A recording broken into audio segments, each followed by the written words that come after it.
السلام عليكم ورحمة الله وبركاته. የሰማያትና ምድር ወይንም አሰማዋት ወልአርድ የተባለው ተከታታይ ትምህርት ነው። አላህ ሱብሓነሁ ወተዓላ ከሰማያትና ከምድር ጋር አያይዞ ስለ ራሱና ስለ ሰማያትና ምድር ከነገረን ነገሮች መካከል አላህ ሱብሓነሁ ወተዓላ ሰማያትና ምድርን በመካከላቸው ያሉትንም ሁሉ ፍጥረታት በስድስት ቀናት ውስጥ ፈጥሮ ምንም እንዳልደከመው ይነግረናል ማለት ነው አላህ ሱብሓነሁ ወተዓላ። ይሄ ማለት ከክርስትናውና ከአይሁድ አስተምህሮ በተቃራኒ ማለት ነው። እነሱ በስድስት ቀናቶች አላህ ሱብሓነሁ ወተዓላ ሰማያትና ምድርን ፈጥሮ ከዚያ ሰባተኛውን ቀን አረፈ የሚል ቴክስ በመጽሐፍ ቅዱስ አለ ማለት ነው። አላህ ሱብሓነሁ ወተዓላ ግን ሰማያትና ምድርን በመካከላቸው ያሉትን ፍጥረታት በአጠቃላይ በስድስት ቀናት ውስጥ ፈጥሮ ምንም እንዳልደከመው ነው በቁርአን የሚነግረን። ይህንንም በቁርአን በሁለት ቦታዎች ይነግረናል ማለት ነው። እነኚህም አንደኛው ወማ መሰና ሚን ሉጉብ በማለት ይናገራል። ወማ መሰና አልነካንም፣ ሚን ምንም፣ ሉጉብ ድካም ይላል አላህ ሱብሓነሁ።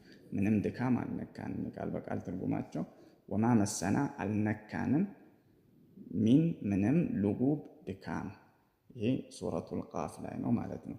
ወለቀድ ኸለቅና ሰማዋት ወልአርደ በእርግጥ ሰማያትና ምድርን ፈጠርን። ወማ በይነሁማ በመካከላቸው ያሉትንም ፍጥረታት ፊ ሲተቲ አያምን በስድስት ቀኖች ውስጥ ወማ መሰና ሚን ሉጉብ ምንም ድካምም አልነካንም ይላል። ሌላኛው ደግሞ ወለም ያእየ ቢኸልቂሂነ፣ ወለም ያእየ ቢኸልቂሂነ ማለት እነሱንም በመፍጠሩ ያልደከመው በማለት በተዘዋዋሪ ይናገራል።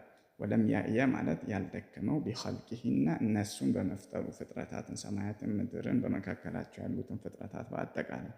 ይህም በሱረቱል አህቃፍ ነው። አላህ ሱብሓነሁ ወተዓላ ምን ይላል? አወለም የረው አላስተዋሉም ወይ አላዩም ወይ የሰው ልጆች ይላል። አነላህ አለዚ ኸለቀ ሰማዋት ወልአርድ አላህ ያ ሰማያትና ምድርን የፈጠረው ወለም ያእየ ቢኸልቂሂነ እነሱን በመፍጠሩም ያልደከመው ቢቃዲሪን ቻይ መሆኑን አላስተዋሉም አልተገነዘቡም ወይ ይላል።